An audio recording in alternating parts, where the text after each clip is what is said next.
Hey everybody, we are hanging out. This is Kelsey Hazelwood, and she is my, what do we call it? Chat Producer? host today, for the day. Oh, for today, co-host, chat host. Yeah, that kind of thing. But we're going to be doing portfolio reviews. We're actually not starting until 2 o'clock p.m. Arizona time. That's also California time. But we want to make sure that everybody can hear us and you can see us and the stream is working just fine. And so if you're watching right now already, and I can see that we have, 64 people watching, is that right? 64 people watching. 64 people. We want to know where you are from and if you can hear us and all kinds of things. And so we also have something else that we're going to do a little bit different today than we've done, and we're testing this out today. There is this delay that we've been talking about on Mark Wallace Live when we go through YouTube.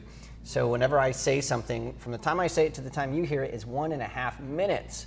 And then if you respond, that can take up to, 2 minutes or something like that? Yeah, about 2 minutes. Yeah, it's just this long delay. So what we're going to try to do today is give you a different option. So you can either post a comment on the YouTube page where you're watching right now, or you can use Twitter. And so Kelsey and I both have our little iPads out here. And on Twitter, you can do one of two things. And so we have this little graphic that we can show you. You can either just go ahead and send a tweet to me at jmarkwallace, or you can use the hashtag MWLive. And so either one of those will work. I'm monitoring the ones that say jmarkwallace, and Kelsey's monitoring the YouTube comments and the stuff that has MWLive underneath that. So it's pretty cool. So the other thing that we want to tell you about is this spectacular fruit. What did we call that? It's an edible arrangement. Can I show? Yeah. All right. Just don't drip on the computer. Oh yeah, no dripping. Okay, so Matt, maybe you can get a tight shot of this right here. Is it in? Yeah, delicious. So this, and it's in a baseball, which I love, so it's a vase ball. We'll be eating that later on. I need some grapes. But that came from a... Black Company 2000, one of our regular viewers. Yeah, Black Company 2000, and it's awesome because he or she, I'm guessing it's a he. I think it's a he. He, I'm guessing, sent us a nice little card, which is really awesome, and it said, thank you, basically, for all the live shows. And he had a little special thank you to Kelsey. Called out by name. I know. So I'm not saying there's a little fan going on, but... But Brendan better watch out. Brendan better watch out, because there's somebody out there that likes the Kelsey. Yes. Anyway, that was really awesome. And we had chocolate-covered fruit. Yes. Which we have eaten a little bit of. So also, Matt is back there. And I don't know, Matt, is your camera working? No. It's not working, okay. But we can't show Matt because his camera's not on. Oh well. Anyway, so our people, I have no tweets so far, but I have no tweets, but the people on YouTube, we have Portugal, Scotland, Covington, Louisiana, New Hampshire, Michigan, Northern Ireland. Northern Ireland. Crum, Texas. Is Northern Ireland a part of the United Kingdom? Yes, it is. It is? But the Republic of Ireland is not. Huh. We have people from Chile, Argentina, not Chile, Argentina, but Chile and Argentina. Oh, yeah. Italy, 11 p.m. in Italy, Wait, and Chile, Saudi Arabia and Malaysia. It's like Chile and Argentina are two different countries in this way. Yeah. Like, oh, right, that's what you just said. Yeah. It's Chile and Argentina. I was like, actually, it's Chile and Chile. It's in Chile. Chile's farther south, right? Yeah. It's on the coast. It's got the spine of mountains. Yes. It goes all the way down to the Antarctic almost. I want to go down there. I want to check it out. I want to go to Peru too. Oh. Because there's, isn't that where Machu Picchu is? Yes. I want to go there as well. Yeah. My niece just went in the summer and she hiked it. Jealous. Awesome. I'm very jealous. I should show you when I can. I was just like, I show you pictures. Yeah. But we're live and we can't. But we're live and we can't do it. So anyway, we are going to, in about 4 minutes, we're going to start doing some portfolio reviews. And these portfolios were actually selected from people who submitted a request on my Facebook page. So I posted last week, I don't know when, but a few days ago. I just said, hey, anybody that wants to portfolio review, post a link to your portfolio on Facebook. And then Kelsey and myself, we looked through, how many did we have? It was almost 90, or maybe a little bit more than 90 now. Yeah, so we asked for people to post on my Facebook page, but then some people emailed, which also we saw some of those. So it was over 100 people. Oh. And we're not going to do all 100. If this is something that people find helpful, then what we'll do is we will just do these regularly. Unfortunately, I won't be. Kelsey will not be here because, do you want to make your exciting announcement? Yeah. I guess nobody knows on the internet. Nobody but knows. I am leaving Snap Factory after almost 4 years. January would have been my 4-year anniversary here, but I am moving to Portland, Oregon, so gonna have to find something new to do out there. So if you need a producer in Portland, Oregon, Then yeah, Kelsey's the one for you. All you Portland people. or a chat host, or Project manager. project manager, office supply buyer, Sure. Dog wrangler. dog wrangler. Yep. I'm pretty good at making coffee with a Keurig. Photographer. Should we say photographer? Photographer. Video operator. Videographer. Video editor. I can do Editor. video editing. I can do social media. Yeah, any of that stuff. Kelsey is your man, girl. I'm their man. Kelsey's your man. So yeah, in 3 minutes we actually In start. 3 minutes. But, yeah. Once this video gets to you, we'll hear all of the job openings for me. Yeah, post if you have a job opening for Kelsey in Portlandia, go ahead and send it on over. We need to support the family.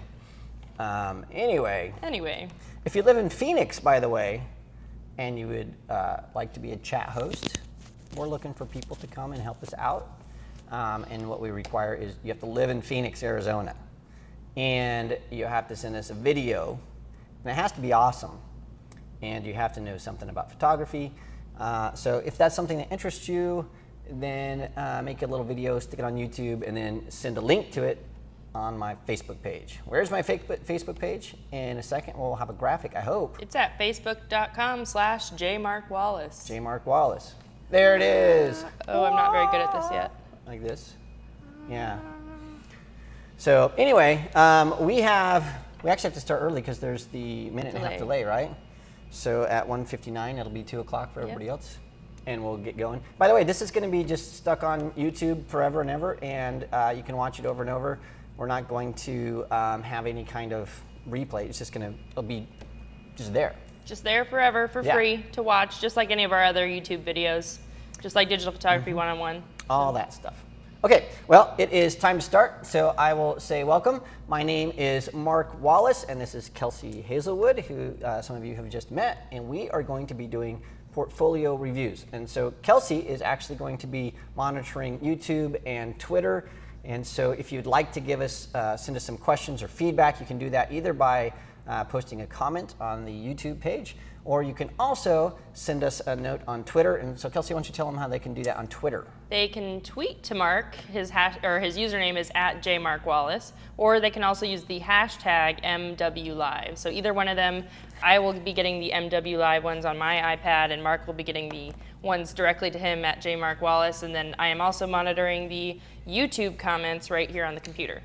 And I am monitoring the portfolios over here, and so we have 4 screens going all at once, and we're trying some new stuff, and we're doing that so we can sort of respond to your questions and comments earlier. So we're really going to take about an hour, maybe a little bit more.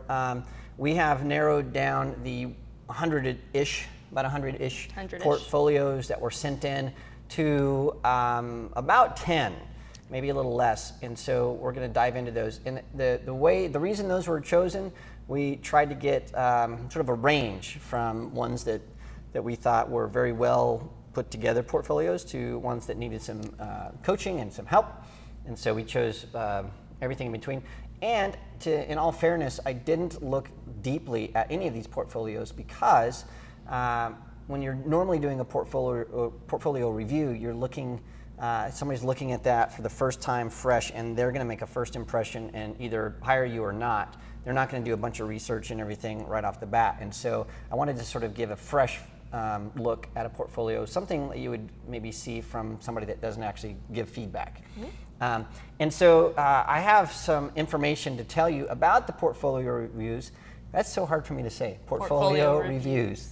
Portfolio reviews. Maybe I said it in an accent. Portfolio reviews. Port revs. Yeah, there we go. That sounds like something from Portland. Hey, do you love the port revs? Yeah, they're over at Safeco. Woo, that's in San Diego, right? Yeah. I don't know.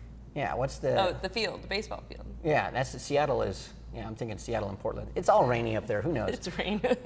Yeah. Anyway, so I have some information about the portfolio reviews. And so let's take a look at what we're doing today and what the guidelines are. And so the first thing we're doing is our portfolio reviews here on Mark Wallace Live. And I have to say that my opinion isn't worth much. And here's what I mean by that. And Kelsey may or may not chime in on a couple of things, but my opinion isn't worth much. And the reason is it's the client that matters most. So the client's opinion is what matters most when you're talking about a portfolio, because I might have an opinion about something specific to your portfolio, but your client might already have an established relationship with you. They might be looking at it a little bit differently than you. They might be in a different market. They're expecting different things. And so just because I tell you something either good or bad doesn't necessarily make it good or bad. It just means that it's my opinion. So really, it's your clients that matter most. And if you don't know what your clients want, that is a big problem. And so you should be looking at all the numbers, all the data that you can get from Google Analytics and your SEO rankings and those types of things to make sure you're connecting with your clients. And also, if you're not getting any jobs, something is wrong with your portfolio. Okay, so secondly, about my opinion that doesn't count, it's just an opinion. And so if I say that you have a spectacular portfolio, that doesn't necessarily mean you want to say, I'm endorsed by Mark Wallace. Don't say that. You can just be happy that one person at least thought it was awesome. And the opposite is true. If there's a portfolio or something that I say, this really needs to improve, there might be good reason why it doesn't need to improve that I don't know about. So take all that with a grain of salt. Just because I say you're good or bad doesn't necessarily make it that way. And also, Kelsey and Matt and I were looking at some of the portfolios, and we did not agree on all the different stuff. And so, again, just because I have an opinion doesn't mean that you do. Okay, I love having this because all my friends are in a conversation on Facebook and I can't shut it down. Joe and Rita, stop it. So anyway, that's so funny. All right, so also, I don't know what I'm talking about. What I'm saying here is this is specific to your region. So I might tell you something from my perspective in Phoenix, Arizona, that you need to have X, Y, and Z aligned up in your portfolio. But in Swindon, United Kingdom, that might not be true at all, or it might not be true in Birmingham, Alabama, or it might not be true in Portlandia. And so just because I say something doesn't necessarily mean it's true. All right, enough of the disclaimers. Let's talk about what a portfolio is. Now, a portfolio is definitely something that's more than just pictures. And traditionally, what you would do if you have a portfolio is you'd have a big binder, and you would take that and you would go into, let's say Kelsey is the client, and she is hiring, a photographer for something. And maybe you'll show up on the screen here in a second. But there we go, yay, Kelsey's there. So I would go into an office and I would have a big binder, and Kelsey would say, all right, Mark, what do you have? And I'd say, okay, here's my portfolio. And I would put down this big binder, and then she would look through that and see all the different magazine ads and our wedding photography, whatever. And she would look at that and make a decision on if she would like to hire me or not. That's what a portfolio is. It's not a photo sharing device. Right. And those are two totally different things. There are like Flickr and Facebook and a lot of places that will host files are photo sharing sites. And those are for people just to put their pictures out there so friends and family can look and see those, and maybe fans. I've got a Flickr site, but that's just so I can post stuff and people can see sort of what's going on. But that's just to share photos in general. That is not really what we're talking about when we talk about a portfolio. And so we sort of eliminated some of those suggestions that came in as far as a portfolio review, because we're looking for more than that. Really, when I talk about a portfolio, we're talking about this. It's a package that is a sales pitch. It is what you offer to your potential clients. It shows the quality of your work. And then it should have information about you. It should have location information, contact information, your availability if that's pertinent, like if you're a wedding shooter, if you're a commercial photographer, maybe a client list. And it has to be tailored to your audience. And so some of that stuff you might want to have and some of it that you don't. One of the things I want to say just off the bat though is I can't tell you how many photographers that I have found on the web, and I want to talk to them or call them up or meet for coffee or something, and I can't find any information about where they are. I don't know if they're in the United States or if they're in, Asia or where, and there's no way to contact that person. And so if your portfolio doesn't have location and contact information, you should absolutely change that. And my opinion is your portfolio should not have one of those forms. Yeah, I was editing out all the adjectives. Just the forms, the pre-filled subject box. If I have to fill out a form to talk to you, forget it. I am not filling out a form. I want to have an email and a phone number. That's my personal opinion. And so if you're out there and you have a form on your website, and I was your professor in a college, I would give you a D at best on your portfolio. If you have a bio on your portfolio and it's blank, F. F. And here's why I say that. If some client goes to your portfolio and clicks on the bio and it's blank, what I think they're going to say is, if this person's so lazy that they can't even fill out the bio, then what does that say about the person? Like? Right. All right. And so also I need to be able to shut stuff down, because now Lance is talking to me through all these people on Facebook. I'm like, shut it down. Anyway, so that might have been a mistake to do that. Okay, so here is what we're looking for. What I'm looking for in a portfolio, and during this portfolio review, one is a myopic portfolio. Now, what does that mean? Myopic means that you have a single point of view, right? You're looking at something from one perspective. And that's really what I think a good portfolio does.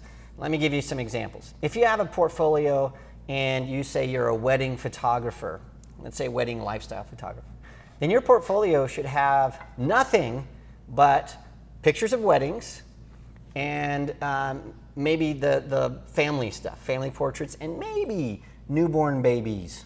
But that all is one perspective. In other words, you're documenting the family unit. You're documenting people getting married. You're documenting those marriages flourishing. You're documenting new children coming into a family. But that's what it's talking about. And so many times I see portfolios that have, hey, I'm a wedding photographer and a skydiving expert. And to me, I'm like, okay, that's great, unless you have a lot of people that get married jumping out of planes, which I know that happens. But you should separate those and make those two totally different portfolios, because when somebody comes to hire you as a photographer and they see, oh, look, they shot a wedding, but now there's some flowers next to that, and then here there's like an old boat that's in the Salton Sea, and then next to that here's a photo shootout that was in Miami with a bunch of like girls on a beach in bikinis, and then, oh, here's your buddies hanging out in Vegas, and like that kind of stuff. That is a no-go. That's a bad thing. So, and you think that's crazy that I'm saying stuff, but there are portfolios that we're not showing you today that look like that. A lot of them.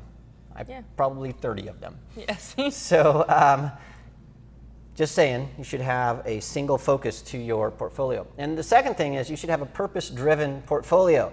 So Rick Warren would love me for this. You need to have a purpose-driven portfolio. In other words, there should be a reason for it. Your portfolio should be there to display your photos for the purpose of getting clients. That's one purpose. It should be there so you can be hired as a wedding photographer. It should be there to sell product. So Jared Polin is brilliant at this. So the Fro knows how to sell t-shirts, because if you go to his website, it is, here's my stuff, here's my education, and then here's where you get my product. You can get from the education to the product very, very quickly. Creative Live is a great example of that. There are a lot of things. In my website, I actually have bunches of websites. I think I have 4, something like that. At least 4 different websites. And so one of them is just my portfolio to show clients, and it really isn't to sell anything. It's just so people can link to it, because I've got sponsors and they want to link to something. I've got an About Me page that's just about me. I've got a page that's all the video content that we've created over the years, and that's just so people can learn photography. We've got our live streaming website. I've got a secret, personal, hidden blog. Somebody might be able to find it. It's out there, and it's got 2 entries, I think, right now. But it used to be this website that, anyway, I'm not going to talk about it. Somebody's going to find it and be a stalker. Anyway, so that's what we're looking for, is like, does your website have a purpose? Your portfolio have a purpose? And then you should also have, and I mentioned this before, contact and location information. You should absolutely have that on there. And then also photos that support your calls to action. And what that means is you might have a purpose-driven website saying, hey, I'm a wedding photographer, but then on that website you might have a bunch of pictures of flowers. And so that is out of sync. They need to match. So if you say I'm a wedding photographer, wedding pictures. I'm a sports photographer, sports pictures. And you shouldn't mix those all up. And then the last thing, and this is I think what a lot of people think that we're going to be talking about today, and we are a little bit, but that's quality work. And so a portfolio review isn't just looking at how nice the photos are. Are the photos presented in a context that makes sense for the client? And the other thing that you should know is that usually just one portfolio isn't enough. Usually you need to have several portfolios because you'll have different clients. So a couple more things we're looking for. Now, number one, just how is it easy to use your portfolio? It should have thumbnails. It drives me bonkers when we have, and when I go to a website and you can only see the big picture. You can't like zoom out and see thumbnails and get there easily. It should have clearly defined navigation. I should be able to say, oh, I want to contact this person, click and get there. It should say, here's the different portfolios that we're looking at. It should have all that stuff. And then here's one of my personals. That is, it should give me the silent treatment. In other words, and I don't know who tweeted this. Do you know who tweeted? I don't. I want to say it was Tamara Lackey or Kara Plichnik. I don't know. It was one of those two, I think. But and I'm paraphrasing, but it said something to the effect of, Dear Internet, I never want to go to your portfolio and hear music. And I totally agree with that. Yes. So one of the, and again, this falls under the big umbrella of Mark's opinion. But I think if I go to somebody's portfolio and there's music playing by default, I just have, I'm on MySpace. That's what I think. It just, to me, brands your portfolio as amateur. And again, that is totally my opinion. You can beat me up on the comments. Am I getting beat up over this yet? Not yet, but Mark Wallace says no music on the website. And if you do have music, by default, have it not playing.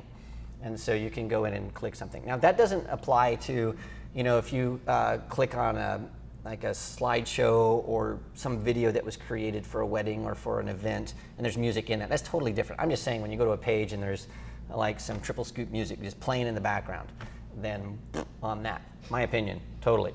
All right, so enough of that. I think we're ready to get started. I do need to say, I was talking earlier today with Michael Corsentino. He's a photographer that's published, and he's got a lot of great stuff out there. And he asked me, he's like, "Are you going to be nice, or are you going to be mean?" Or like, really, the point of this is to try to help people understand what makes a portfolio effective. That's really the point of it. And so I said, I'll be honest. So I'm not trying to be nice or mean, and I'm not a mean person, but most days. But I'm not trying to be, I'm trying to be helpful to everybody. Right. Yeah, that's what we're trying to do. So, but I thought, I said, Michael, I'm going to look at your portfolio and see what it needs. And he was like, oh no. And so I found some stuff that I have to show you because it's really funny. Now this is a guy that's well known. He just did this article. He called me about this today. It's about how to get what is it? Oh, how to do high key photography. That's what it is. And this is on Shutter Magazine. So it's on Shutter Magazine. So this is a guy that actually has some actual chops when it comes to doing stuff. But I could not stop laughing when I went to his website because it's a great website.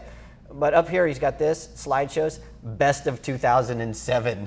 I'm like, are you kidding me? I'm like, what year is this? 2008, 9, 10, 11, 12. It's like 6 years ago, Corsentino, 6 years ago. So But was it a really good year? That's what I said. I said maybe it was the best year he ever had. And he's like, maybe it was. So anyway, that's the kind of stuff that I think is really funny on websites. But you have to look at it as a whole, and he's got a pretty good website. Okay, so we're going to go through and look at some photos here, or some portfolios, and I'm going to open these up in tabs. And we have a bunch of different portfolios to look at. And we're going to let these load in. They're going to take a while because we're loading in all of them all at once. And so we're looking for those things. Is it myopic? Is it good? Does it have like a complete package to it? and is it really well? So before we dive into some of these things, I want to know if we have any comments or any things popping in besides my friends chatting on Facebook. I don't see much on Twitter, but I don't know how to pronounce his name. I'm thinking it's Brazilian because it's got the tilde over the A. Joe? I think that's Joao. Yeah, I have a friend, his name is Joao, and it's like that. And Joao Pedro Nascimento wants to know, should we have a different binder for different customers? And you already talked about that a little bit. So yeah, a physical, actual portfolio, not an online portfolio, either have different binders, and what is the name of the binders that we use? It's something luggage. It's, I'll have to remember, I can't remember it. But anyway, it's made so you can pull it out, take out some screws, and then put in different pages and put it back together. And so a good binder is going to be made so that you can customize. And absolutely, so one of the things I didn't mention is I've got a good friend, Jason Wallace, who's a phenomenal photographer in Birmingham, Alabama. And so he has done photo reviews, portfolio reviews at Photo Plus a few times. And then Mickey Johnson, who used to work with us with Matchstick and some other things. She used to be the one of the editors at American Photo, and she went to work for Livebooks, and now she's freelance doing some things. She used to be one on the other side. She would actually review portfolios, and we're talking about physical portfolios that came in. And it was really interesting to talk to these guys because what Jason said was it was really frustrating because he'd come to person number one, let's say it's Kelsey, and she's at the New Yorker, let's say. And so Kelsey would look at that portfolio and she'd say, you know what, everything is great except you're underdressed and photo X, Y, and Z need to go. Those are no good for this portfolio. Everything else is great, but that's no good. And I don't like the presentation. You need to have a leather binder. You have a glass binder. It's no good. So make those adjustments. And then he would go to the next review person, and they would say, well, this is pretty good, but you're overdressed.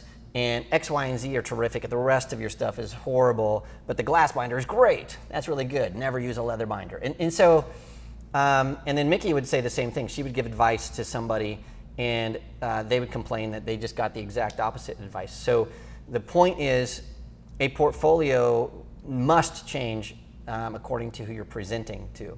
So, if I was going to India to do some work, I would never have a leather binder. Number one, I wouldn't do that. I wouldn't have photos that were offensive to somebody. If I was going to, let's say, shoot pictures for the Southern Baptist Convention, and I know about those guys because my dad used to be the president of the Northern Plains Baptist Convention, I wouldn't have bikini shots in my portfolio. Just things like that. Okay, so enough of that. So, any other questions? I don't think I see any in here. Well, we had a few people saying that they wish we would have been more clear up front about what we were looking for in this review, but it's the first time we've done a portfolio review. We're just kind of figuring it out. So if it goes well, maybe there will be more. Yeah, we plan on doing this a bunch.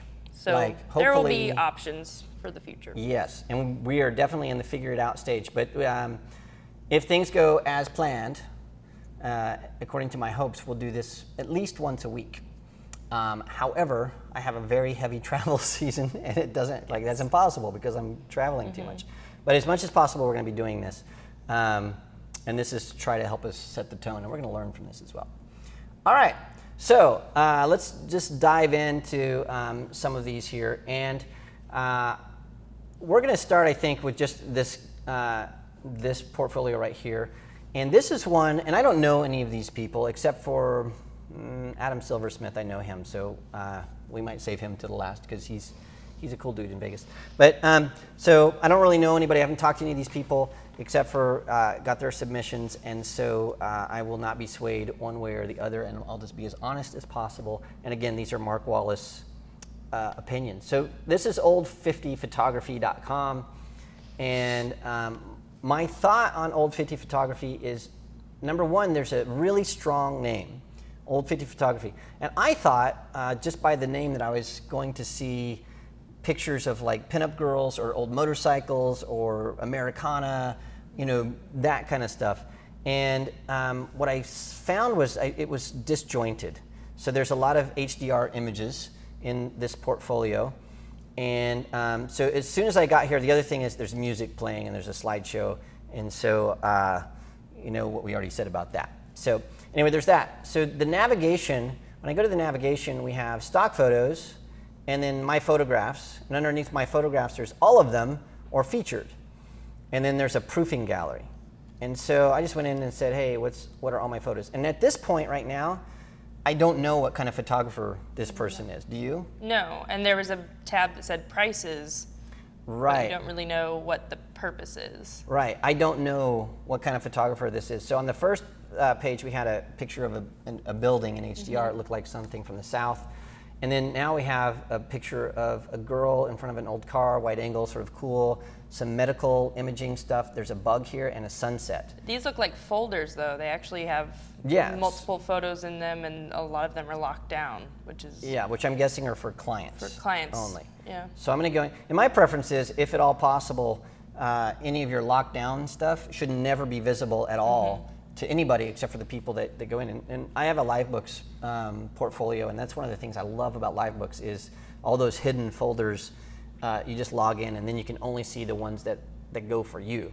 So I don't like the fact that you can see all of these different locked folders. It just sort of says, it's like the soup Nazi. No pictures for you. That's what it feels like to me. And so here we're in this examples photo. And again, this is very confusing to me because we have, sort of a sexy girl by a car, and these two guys in the background. So I'm not sure why those guys are there. So that just looks like a car show.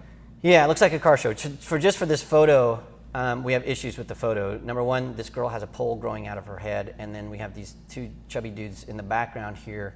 And so it needs to be cleaned up a little bit through just different composition.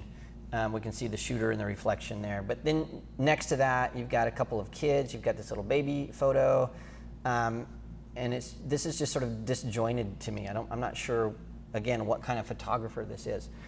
Then we go back. So I think this falls into one of two categories. And what I get a sense from this portfolio is this is probably, let's see if we have some about stuff. Okay, here's contact.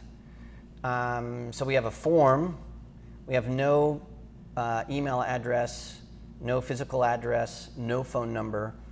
So we've got none of that. Let's see, we have prices. So there's some pricing here. I don't know where this person is. I don't know if they're... It just said United States, which is very vague. Right, I have no idea. And but so, now some people could put that on their...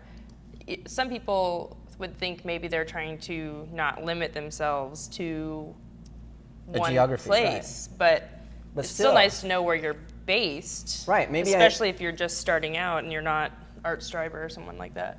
Exactly. So you could say, man, and this looks somewhere southeast to me, just by the architecture and the shrubs and stuff. But I have no idea. So maybe I'm in Birmingham, Alabama, and I need a great photographer to shoot some outdoor shots of dogs, let's say. And I look and say, oh, Old 50 photographer. I don't even know what the name of the person is. I don't know if this is a guy or if it's a girl, if they're in Texas or Alabama or New York. I have no way to contact them.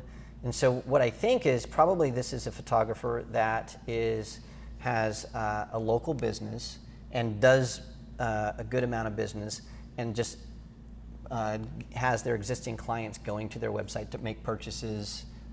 So that could definitely work for somebody that has an established business model in a town where people know them. But for everybody else who doesn't know them, this doesn't have enough information. And so that's where I stand on old50photography.com. I think it needs some improvements as far as the location, the contact information, the biography, who this person is, and then specifically what kind of photography they do. Because I'm guessing this person does babies, because they have babies, and weddings and cars, and there's just a lot going on there. So, all right, so that's my feedback from Old 50 Photography. So the person that has that, my advice to you is to maybe either go with what's working, because it might be working for you in your business, and so my opinion doesn't really matter, which, in all honesty, that could be very true. Or you could increase your business by cleaning up some of the things that we talked about, which is what I would do.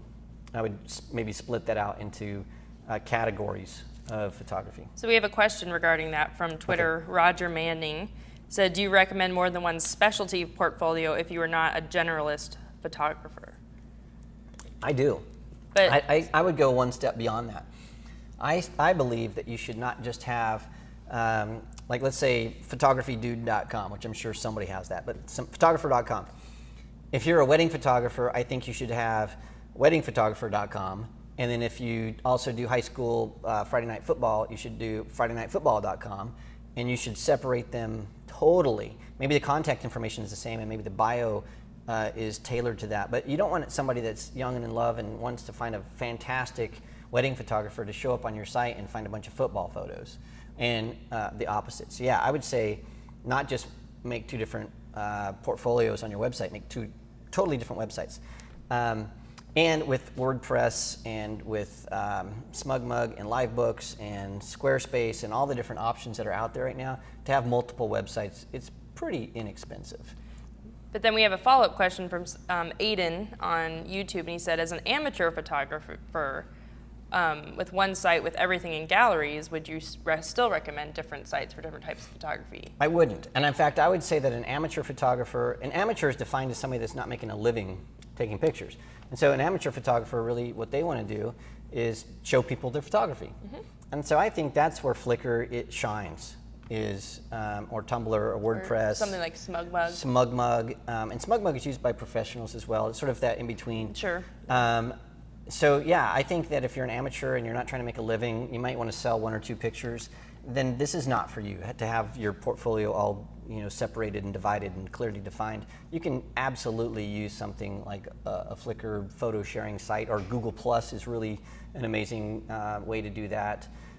Didn't Picasa isn't now part of Google Plus? Or I think Google bought them. I don't know. Yeah, they're a Google thing. But anyway, yeah, I don't think you need all of those different things. It'll be a lot easier for you to show off your pictures if you have them categorized, but you don't need to go to the extremes that I'm telling these guys to do. Okay, are there other questions? No, let's keep going. Okay, so I want to give you another example of this portfolio really drew me in by the quality of photos. I really loved the photography here, and this is from Simon Jenkins. And so a few things right off the bat. We know the name of the photographer is Simon Jenkins, based in, I don't know, but these pictures are in the UK. So if I go to home, I get all these really amazing pictures. Like, I love this picture, so moody. I love the desaturated look. I love the vignettes. I love, I think this is just really, really great work. It isn't, even though it's great work, and Kelsey and I actually had a difference of opinion on some of this yesterday. I think we both agreed that he's a really terrific photographer. Yes. There's no doubt about that. We both loved the work. The difference of opinion I think we had was the style of work that was displayed. So in my opinion, it's not consistent enough. In other words, it's all high quality, but it's all over the place. Kelsey didn't think that. Yeah. Yeah, she said, no, it all looks the same to me. But to me, it looks... well, yeah, I could see different styles and different techniques, but in general, I could tell what he likes to shoot. It's usually environments and the people in their environment. Right. And I think that's right. There's some kind of an amazing environment, very lots of atmosphere, lots of clouds. There, even shots like this, where, let's see if I can click that and have it come in. What a terrific shot. It's soft and it's got subtle hues, and I love the use of color. It's more fine art photography than it is an editorial shot. So I love that, and I think David Nightingale actually has a picture from a different perspective of this exact bridge. So that leads me to believe this person has either visited Canada or lives up there. Let's see if we can find out where Simon Jenkins lives. Check out his About Me page. Yeah, so we know that the photography is top notch. Mm-hmm. What we want to know is, can I hire Simon? And if so, how? So where is he? Let's go to the About Me page. And there's Simon. And there's nothing about Simon. Nothing. So we don't know about Simon except for that he has some cool glasses and he needs to learn about angle of reflection right here in the glasses. There's a video on that. It's pretty cool. So that's the About Me page. So Simon, I highly suggest that you tell us something about yourself. And then I'm going to click contact. So Matt, let's not put this up right away. We're trying not to put people's phone numbers on the internet unless you just go to their website. So, okay, let's go ahead and show this. So here's how you contact Simon. You fill out a form. And I think that we have already established this. And the other thing that's a mystery to me is, I don't know what Simon looks like, but this profile of this dude doesn't match this picture up here. Maybe it's the same guy. I don't know. It could be. We did have a rebuttal to the form comment that a lot of people use forms to avoid email spam bots. Because if you have an email address posted, it can be crawled by Google and different things, and then spammers can quickly get access to it. Yeah, I have an answer to that, and it'll be a little snarky. That's life, and get Gmail, and that's finished. Just use Gmail, and your spam is gone. It's in a folder, and it's, my email is out almost everywhere to hundreds of thousands, if not millions of people, and my spam is almost non-existent through email.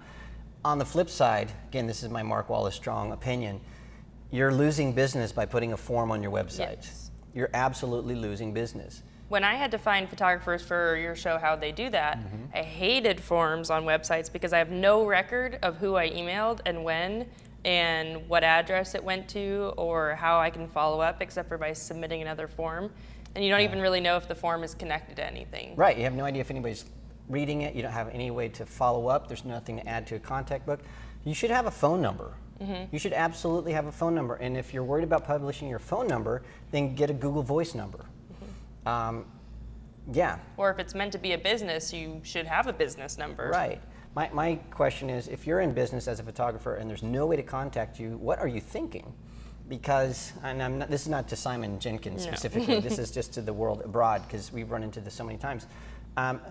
Would you set up a flower shop with no phone number, or a restaurant, or a car dealership, or a shampooing place, or a furniture store, or any other business? Inconceivable to me. Anyway, okay. So enough of that. I'm not trying to be mean to Mr. Simon. Well, back to Simon. He's got something else that you're hovering over that the last portfolio had that I do not understand. The guest book. The guest book is, I think, and the reason you don't understand this, I believe, is because you're so young. I remember guest books on websites. I do. But as a professional, you should have a testimonial page where clients have given you testimonials that you can publish. I agree. Because you don't know who's leaving comments, and it could be, I think a guest book is a perfect place for spammers, and you're gonna have to deal with all those kind of comments, but you don't know who's commenting. It could be his mom or grandma, No, it's Pamela and Ellen and Dee. So I don't have a huge issue with the guest book, but I think that the modern day guest book is Facebook and Twitter. That's what those serve, and you have, if you use Facebook and Twitter as your guest book, what you can do then is interact with your audience in a way that brings other people in and increases your market share. So the guest book, I don't think this is a negative thing. Again, my opinion and Kelsey's opinion aren't, that's the beauty of it. I wish we had like 3 more people here so we could all argue over the guest book. But yeah, I would never put a guest book on my site. Yeah. And when I see it, I'm like, yeah, they probably have an AOL email account. That's what I think. I'm being a little mean. Yeah. I'm being mean. But anyway, it's not you, Simon. It's not you. I'm just trying to be honest. So yeah, and there is Facebook and Twitter over here. And so I'm guessing we could jump into Facebook and find all kinds of information about Simon and all that kind of stuff. So the bottom line is Simon, I think, needs some improvements on his website. But as far as the photography goes, spectacular. Very good, yes. Yeah, I love this stuff. I mean, there's some stuff in here that is so good. And one of the things I love about being a photographer that interacts with lots of people is I get to see some really spectacular work and hope to aspire to that one day. This stuff is stuff, there's no way I could ever pull off any of these photos. So we don't have time to go through all the photography here, but definitely after seeing these photos, I think Simon is a guy that if I really wanted somebody to do this style of photography, I'd fill out the dumb form. And I would go to Facebook or whatever and I'd be like, Simon, we have to talk. and I would go through the pain of getting to that, connecting. But wouldn't it be so much nicer if I could just call them on the phone? It would be. Yeah. So that's what I have to say about that. Okay, let's look at a couple more questions, and then I'm going to go ahead and look on here. So Matt, if you can come back to us really fast while I'm looking at these. We don't have much coming in. Maybe we can show your Twitter name and hashtag again. You can tweet your questions to jmarkwallace, or you can use the hashtag MWLive, and you can also write them on YouTube. But we're trying out the Twitter stream today as an option, because the YouTube comments, they kind of lag. Like I haven't gotten an update since Aiden said, cheers, Mark saves a bunch of new accounts, which was like 5 minutes ago. So I haven't had any updates. So try Twitter if you are watching today. Try sending your questions that way. Yeah. So let's go into Regina Pagels. How do you think you say it? Pagels. I think it rhymes with bagels. Yeah. So that was a B, I'd say Pagels. All right, so this is a portfolio that was submitted on my Facebook page, and hands down, we all thought, man, this is really good stuff. And not only us, but a lot of people on Facebook also said, please review this portfolio. So let's talk a little bit about one thing that I think Regina has done so extremely well, and that is she has a definite style. Yes. And so one of the things that every magazine, every client, every wedding couple, doesn't matter what kind of photography you do, people want to know that you have a specific point of view, a specific style, a way of taking photos that sets you apart from anybody else, or at least that you're consistent. And we'll see maybe in some other portfolios here, sometimes newer photographers they want to show that they're so versatile that they just show everything, and it makes it look as if there's no definitive style to their work.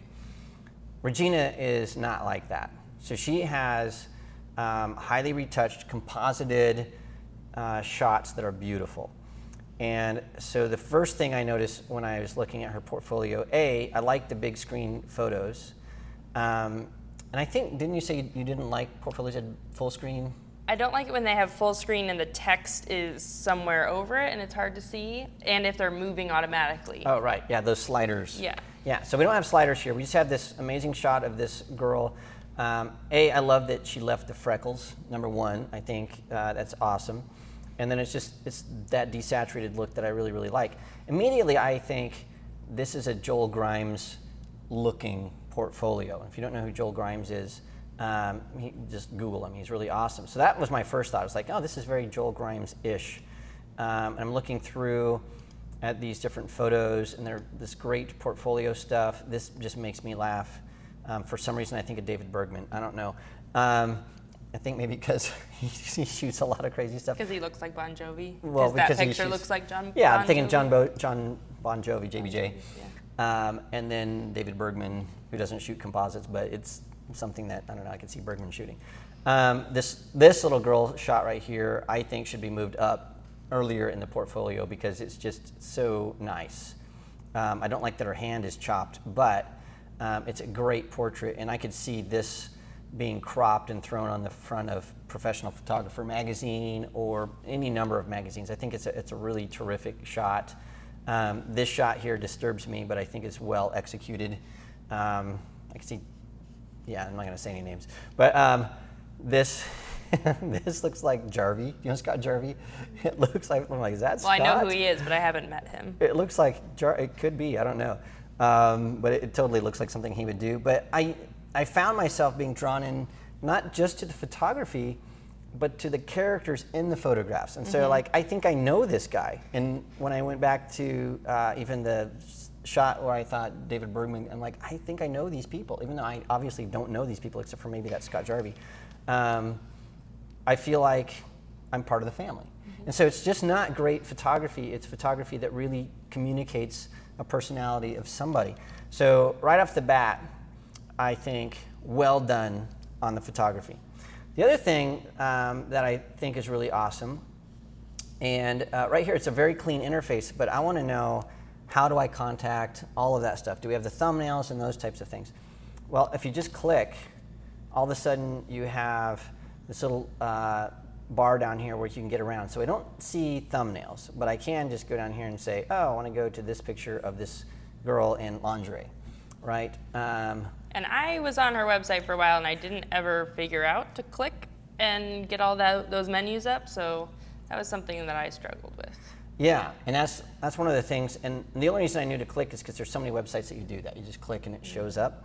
But I know if this was like, let's say, I don't know, my mom or my sister or a lot of people that don't see portfolios a lot, they might not ever figure out the click. Right, yeah. And so there should be, if I had a communication with the web developer who created this, I would say, give us a hint. Give us a hint. So like when you hover over it, it gives me a little thing that says click for more info or something. Isn't this a great picture of this kid? It's just terrific photography. And it's all the same style. It's got, really nice specular highlights. There's a lot of wide angle stuff. It really pulls us in. We see the eyes. It's composited. I can't tell you enough about how awesome that is. But I want to know how she does this, right? I want to know a little bit more about her. Well, the cool thing is if I say, tell me about Regina, there is a ton of stuff about her, and I thought it was really fun that I read that, oh, look at that. She actually studied a bunch of stuff that Joel Grimes created, and like that totally makes sense. She also knows about Peter Hurley and has really looked at his stuff. Peter Hurley is a headshot photographer out of New York. We're doing a workshop together next year. Did I tell you that? Woo! Cool. It's going to be really cool. So stay tuned if you want to hang out with me and Peter Hurley. That's coming up. She's got Sue Bryce, who's a friend of mine from Creative Live, and so Scott Kelby. There's all kinds of stuff. So it makes sense. I'm like, oh, as a photographer, this is really cool stuff for me because I get a sense of how she does all this stuff. Now, this About Me stuff is very photography centric. So I'm not sure this is going to really help Regina get jobs, but it's interesting to me, and so that might be something that's new. But as you said, you need to have a focus, and if you read the beginning of her portfolio, she says she's a hobbyist. Yep. So she's not looking to get clients, and she said she's trying to learn. And she owns a That's bicycle what she's shop. doing. How cool is that? Outside of Zion National Park. I know. I'm thinking I need to go visit Regina. Springdale is one of my favorite places. I love Springdale. I know. So woo. So anyway. But her purpose isn't to get hired, it seems like. She said she wants to learn, and that's what she's doing, and she's doing a great job. She's doing a great job. The other thing, and we won't spend too much time here, but I love that I can see the before and afters. Oh, that's very cool. I can't tell you how much time I spent on this site. It just sort of sucked me in, and I love it. So I just want to know if that's Scott Jarvie, because I think it is. So if Regina's watching, tell us, is that Scott Jarvie or not? Maybe Jarvie's watching. I don't know. All right, so do we have comments about this stuff? We have some questions. Bill Reeves, good job. You figured out how to tweet. We got it. And do you have a recommendation for an image hosting site? Just image hosting? Just said image hosting. Send us some more information about that. What do you want to do with the image hosting? Are you talking about backup? Are you talking about sharing those photos? Are you talking about, I'm not really sure what that is. Because, off the top of my head, I think Photo Plus, great. Flickr, great. Those are image sharing sites. But if you're looking for something to back up your photos, maybe Dropbox or something like that. So give me more information about what you're really looking to do. And then Joey Joyner, in regards to biographies, should the bio page be about me and my life or more about me as a photographer? That's a great question. It should be about you as a photographer because nobody cares about your life when they're trying to hire you. That's the honest truth. And so your personal Facebook page that you have with friends and family is about your life. Your public profile is about your business.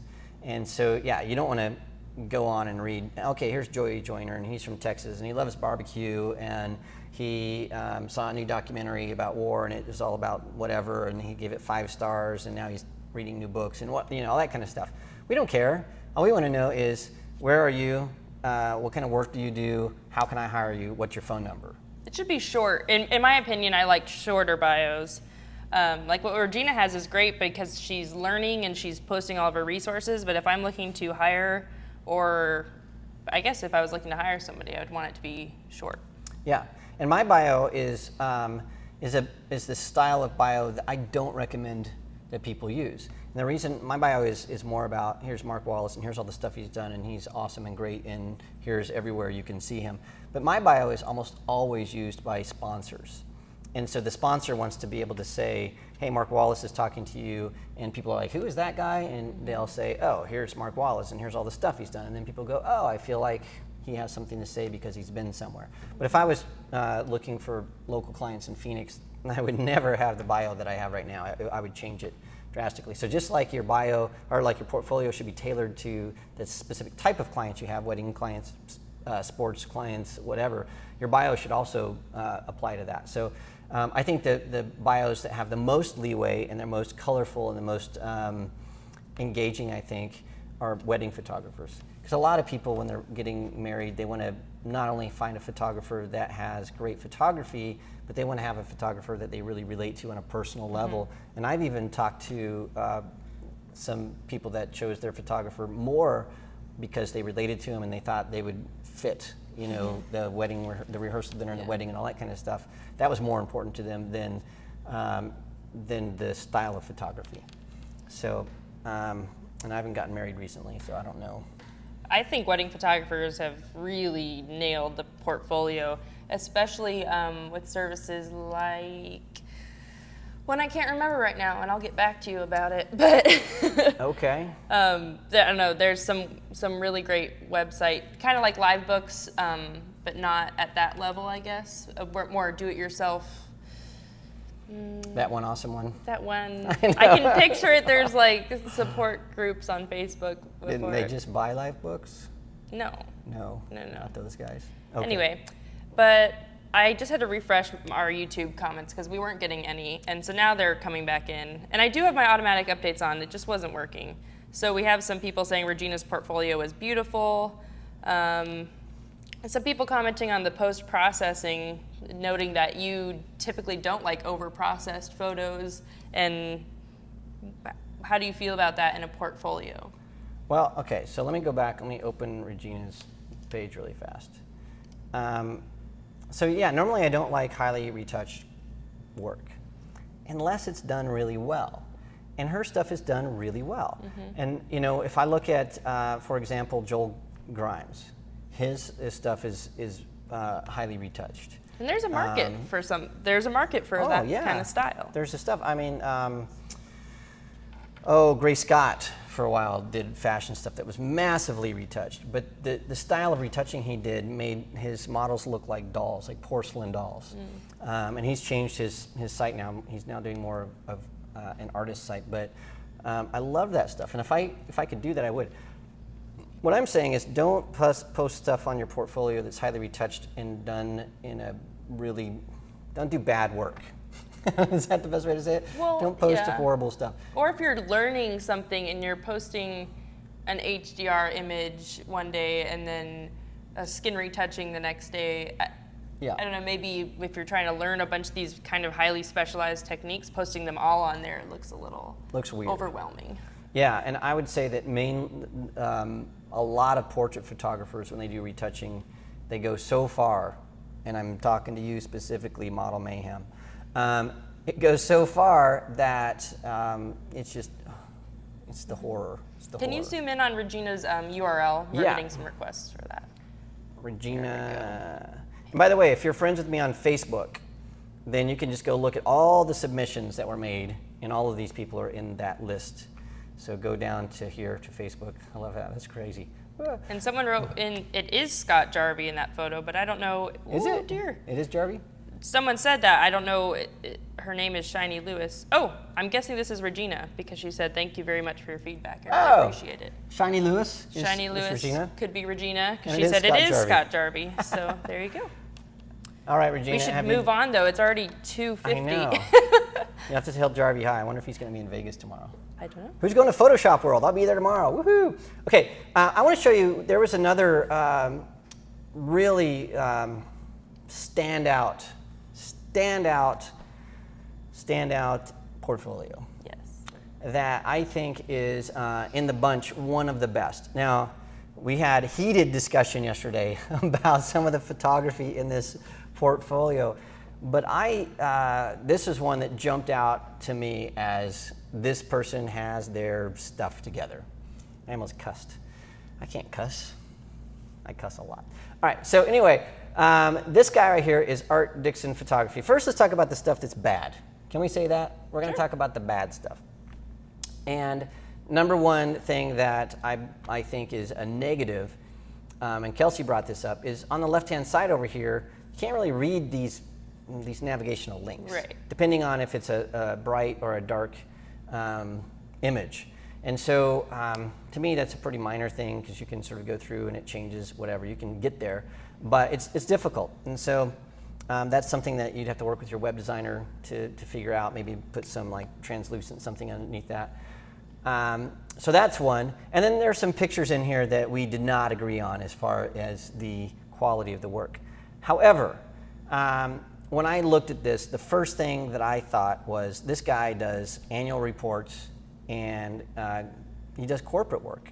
And I think because I spent 9 years working for Intel, these pictures just jumped out at me from corporate posters stuck on the wall for safety information, for training events, for motivational stuff you'd see in PowerPoint, for marketing stuff. And so I didn't even have to do anything on this website, and immediately, I mean, this is a myopic portfolio if I've ever seen one. It's like this guy shoots for corporations, for annual reports, and for marketing, period. That's it. You're never going to get a family portrait from this guy. And even all the portraits here are extremely corporate-y. You know, they look like people in powers of position or people in context of their work, like this doctor here working. And so I thought it was really good. Even this right here. So normally I would say, I can't go back. I'll see if I can go back and probably under portraits. Under portraits here. And now when I do that, now notice that these pop out and we get. So let me show you an example of a portrait that I would, if it stood on its own, I would say, oh my gosh, this is one of the worst retouching. Here it is. Okay. This picture here, I would, if this was just posted on a Flickr set, let's say, I would think this picture is an example of one of the worst retouching fiascos I've ever seen. That's what I would think. I'm like, oh my gosh, who did this? The color is all wrong. It's all nasty. Her skin looks horrible. It's just disastrous. It looks like her eyebrow is exploding into, a supernova. There's so many things I could say about this that are just bad. But I know what this guy's doing. This is never supposed to be a portrait that just is, on a desk or on a wall. Absolutely not. So what this is, these colors are chosen to fit in an annual report or something. And this is definitely one of those portraits that has text over it and graphics and all kinds of stuff.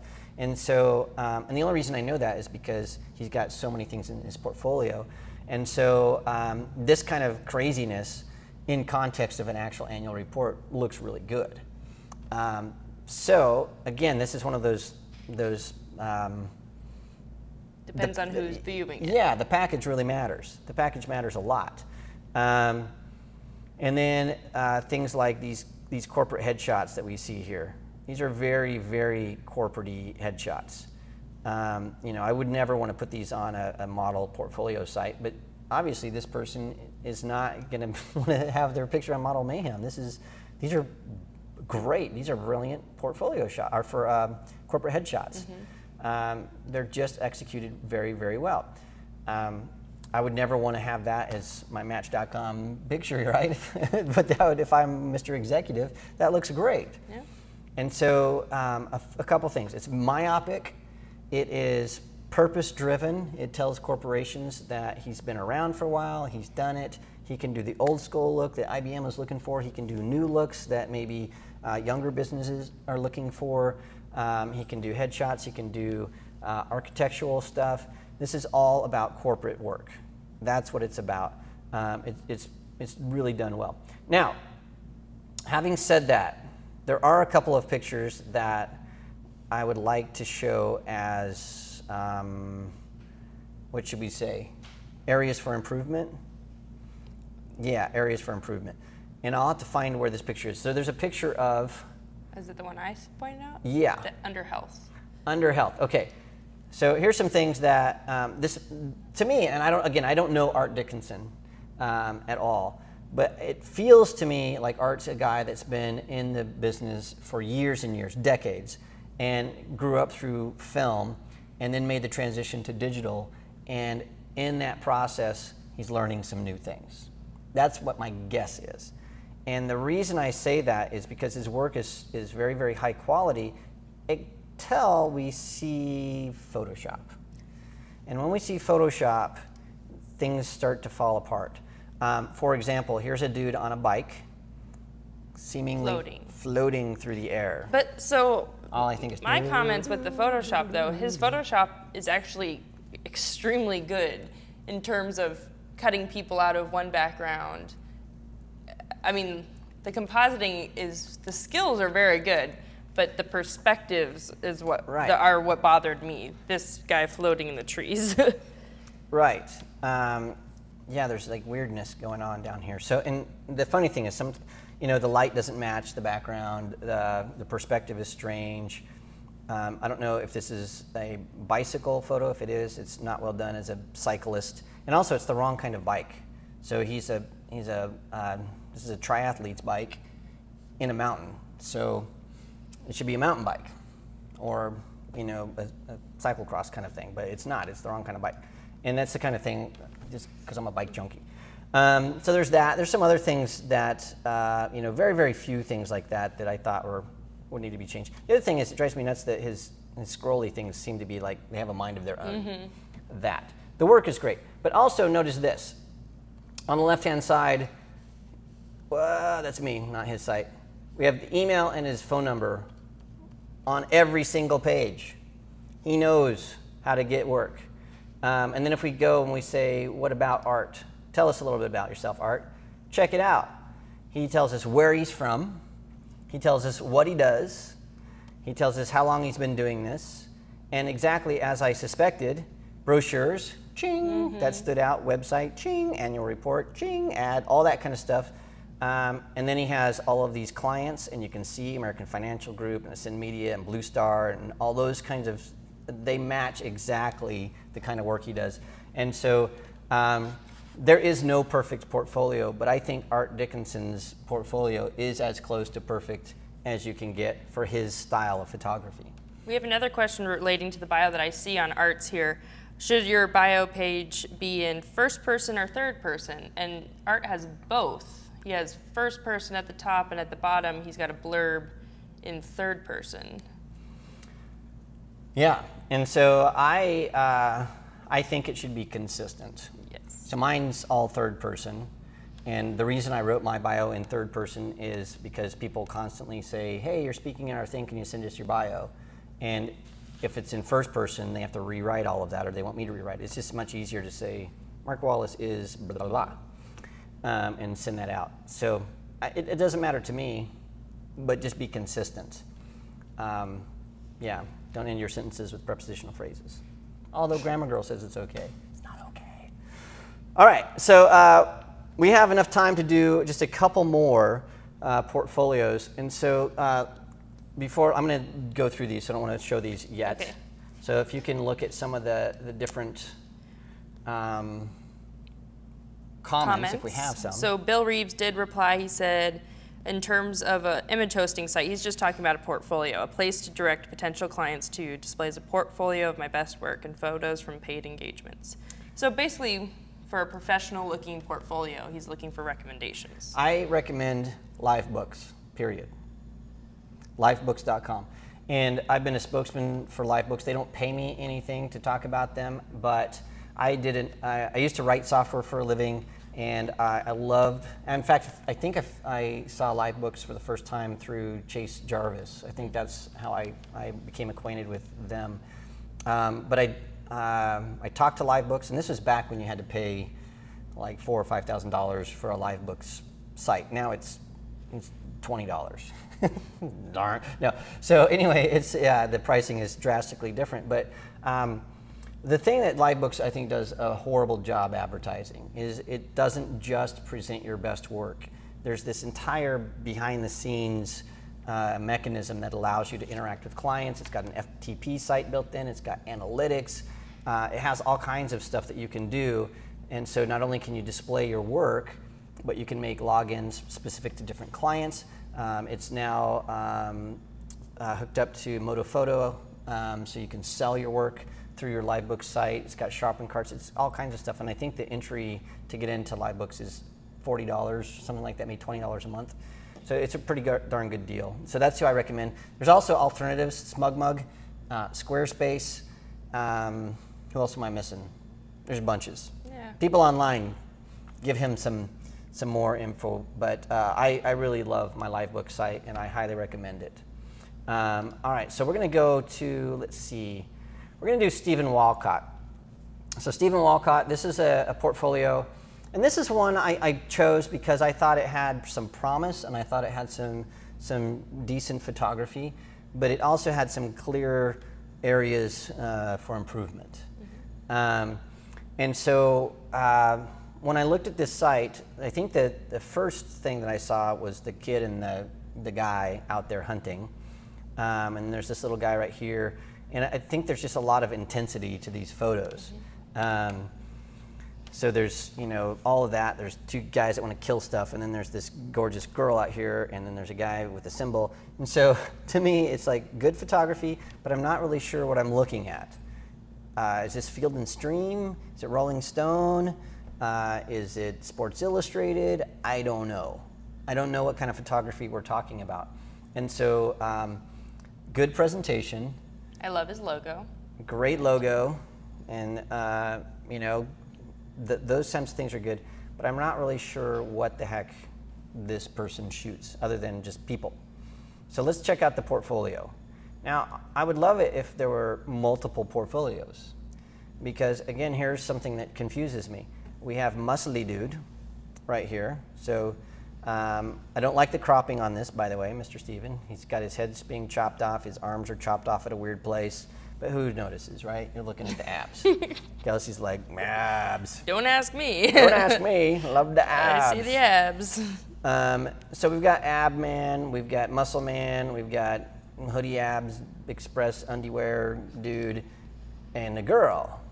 Okay, and now a guy in a business suit. So that to me doesn't make any sense at all, especially if I go 2 clicks later and here's a little kid. And so I'm not sure why you would mix young children with older people in provocative poses. I think that is a no-no. You should never, ever do that. You shouldn't, and that's, again, this is Mark Wallace. I think it's a really bad thing to have photos of children next to photos of, it's a Miley Cyrus move. That's what I think. Again, this is my Mark Wallace opinion, but when you put children in the same gallery as an adult situation, you should never do that. It's creepy.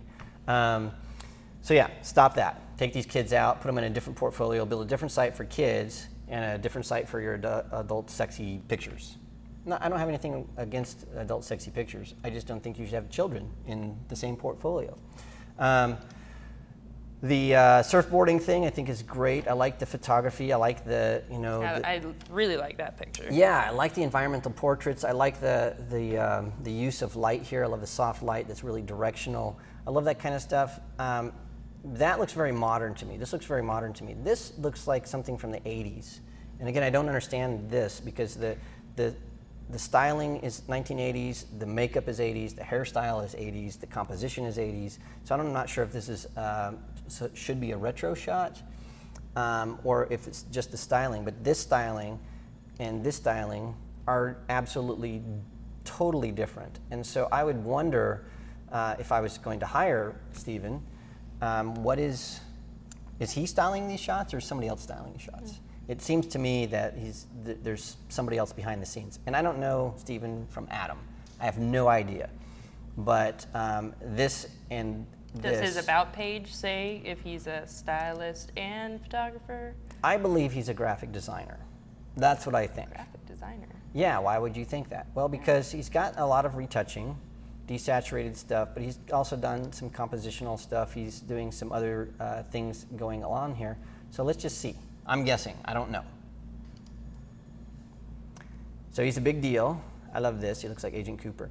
So he's in St. Augustine, and he specializes in various corporate advertising and multimedia photography. So I didn't see any corporate photography. Did you? No. Nope. Advertising, I didn't see any of that, except for maybe the surfboard. And multimedia photography, I don't know what that means. I don't know what that means.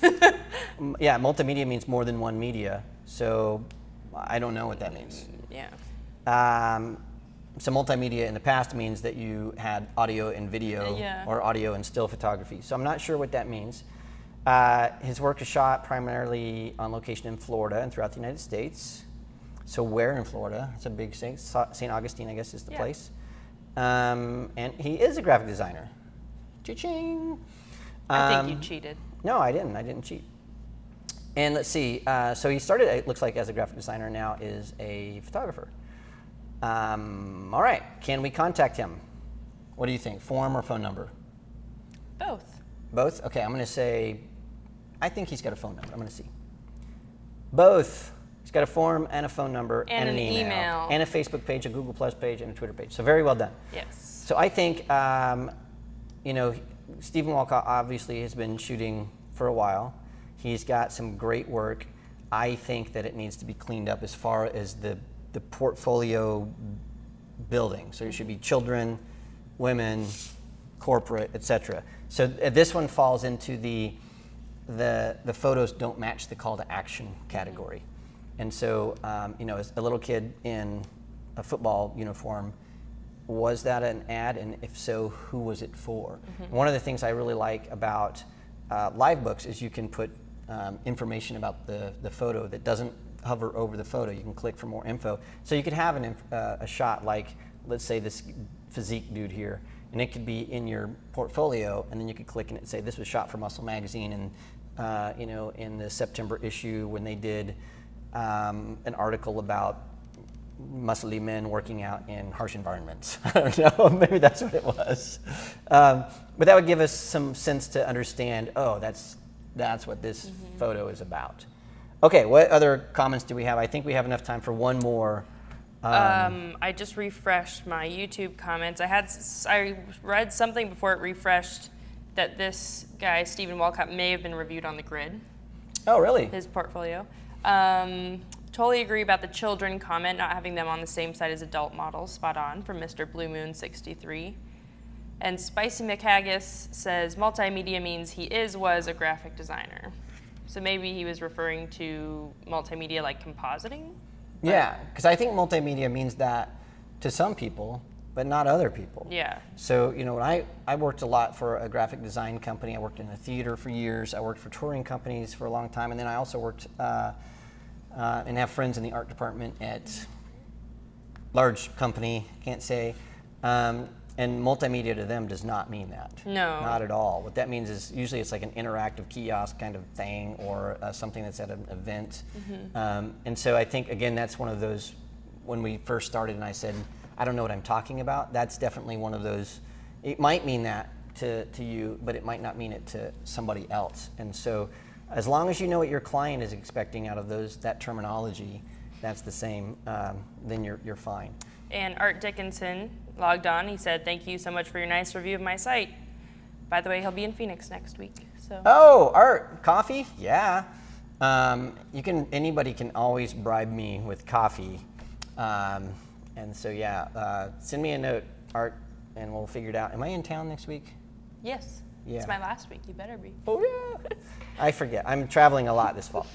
Okay, so there's that. Do you want to do one more really quick? Yeah, so let me find one that, I'm just looking really fast. I don't want to end on one that we sort of slam too much. It might be the most helpful. This, yeah? No, let's do this guy. Okay, sure. Okay. Yeah, there's some other, we have enough time for one more. Besides that. You want. All right. So here's one that, here's a portfolio that when I saw it again, I thought, brilliant. I really liked this portfolio. This is the kind of full screen images that I'm okay with, because the menu is different color and there's navigation on the side. Right. Now, and the bad thing about this is I'm not really sure we can tell you too much about this photographer because it's in, it looks like either Spanish or Portuguese. Portuguese, yeah. But the thing that I liked about it, and Kelsey laughed at me because I'm old man terminology, but it has a consistent theme. In other words, we know that this guy is shooting people who are doing what I call urban sports, right? They're skateboarding, they're BMX bikes, they're doing, parkour, they're street performing, they're just sort of in the urban groove, right? Even this guy, he's playing a guitar on the sunset, but you can tell it's like sort of urban, and this guy is like a Banksy wannabe kind of dude, unless it is Banksy.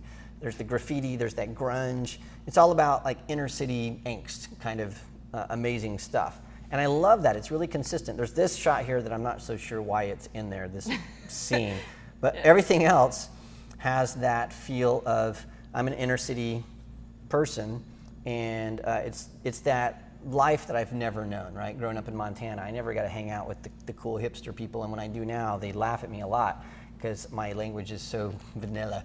But I like it. And then we've got some sports and stuff, but I don't really find the guy playing football too far out of whack with the guy texting and jumping, because it's that action kind of. It's almost a Jarvis-y kind of thing. And yeah, I just used Chase Jarvis as an adjective. But it's that really amazing inner city sport life, and I really, really like it. Now we can go in here, there is a bio, and when we click it, up comes the bio, and I can't read it at all. It's Portuguese. Portuguese, okay. Is what we're guessing. João, how'd you say it? João. João. So he's Portuguese. And my guess for Brazil was close because I know they speak Portuguese in Brazil. But he said, based on the locations in the images, he thinks it's Portuguese. Okay, yeah. So there's sort of some cool stuff here. The contact information, let's see, drum roll please. It's a form, but there is an email in there. So, I wish there was a phone number. And then there's some video, there's some really cool stuff in here. There's a blog that's talking about the stuff. But this site, I can't really make a judgment as far as what the purpose of this is. I don't know if it's to get new clients or just to show off the stuff. But I will tell you this, I was sucked into this portfolio based on the quality of the work and just being introduced to a world that I don't know. It just really brought me in. And that's really something that I think is a positive thing, because a lot of media outlets or magazines are looking for someone that has a voice to something. And if you look at like Discovery Channel, they have the same kind of deal. They've got like the crazy dude in the swamp that they have a show about. They've got the American picker guys. They've got the pawn shop guys.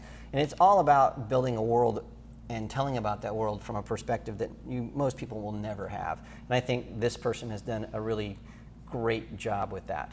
And so, well done. All right, so we're about out of time. We've gone a little bit longer than we planned, but I think that's fine. We didn't even scratch the surface with the portfolios that we wanted to review. So here's what I suggest that you all do. If this is something that you like and you want to see more of, then zip over to my Facebook page, and then you can post stuff on my wall, and just let me know that this is something that you want to see. And also, if you're just watching this on YouTube, you can leave that in the comments. We're going to leave this on YouTube so you can watch it. And then what we'll do is we'll sort of formalize it a little bit more, and we'll have a little bit better way of choosing portfolios and telling you who we're going to review. I don't know if I want to tell people who we're going to review, because I don't want just the people who we're reviewing to watch. So I don't want to do that. You're going to have to find a good co-host. I know, nobody's going to live up to the co-hostness of Kelsey. Oh, I didn't mean that, but I just mean you need to find one. No, it's true, yeah. Somebody that I can banter with and argue with and say, no, it's good. And they can say, no, it sucks. And I can say, no, you're wrong. It'll be awesome. Okay, so we're out of time. Thank you, everybody, and especially for the delicious. Oh, yeah, let me bring show. our. Yeah, tell us about it again. And I'll This hold it is up. from Black Company 2000. He or she, actually, we don't know. We're guessing it's a he. One of our regular viewers. He sent these to us today. It's dripping. Dripping fruit. With a nice note just saying thanks for all the education. Sorry they couldn't tune in today, but hopefully if they watch it on YouTube, you'll see that I'm about to eat this because I had to smell it during the entire show. It's so good. Thank you. It smells delicious. Yeah. And it's fruit, so it's good for your heart. It's good for your heart. It's good for everything. And I will be at Photoshop World tomorrow. So if you're at Photoshop World, my plan, I've got a couple of meetings. I'm not presenting. I'm not in any booth. I'm not doing any of that stuff. So I'll be there tomorrow around 1 o'clock-ish for the expo. And I'll be there all day Thursday. Is tomorrow Wednesday? Yeah. So I'll be there all day Thursday. So tomorrow and Thursday, I'll be in Vegas at Photoshop World, and I will be posting where I'm hanging out on my Facebook page and on Twitter. And so if you want to hang out with me, all you have to do is just watch my Facebook page and Twitter, and you'll see I post, hey, I'm going to go get coffee, and then just meet me at the coffee shop.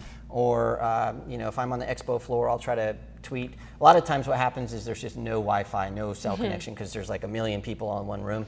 So that might happen. But I'm going to try to be as transparent as possible. So if you want to hang out with me at Photoshop World, I'd love to meet as many people as possible. So let's hang out. It'd be cool. All right, thanks everybody for joining us, and we will see you again on the next Mark Wallace Live.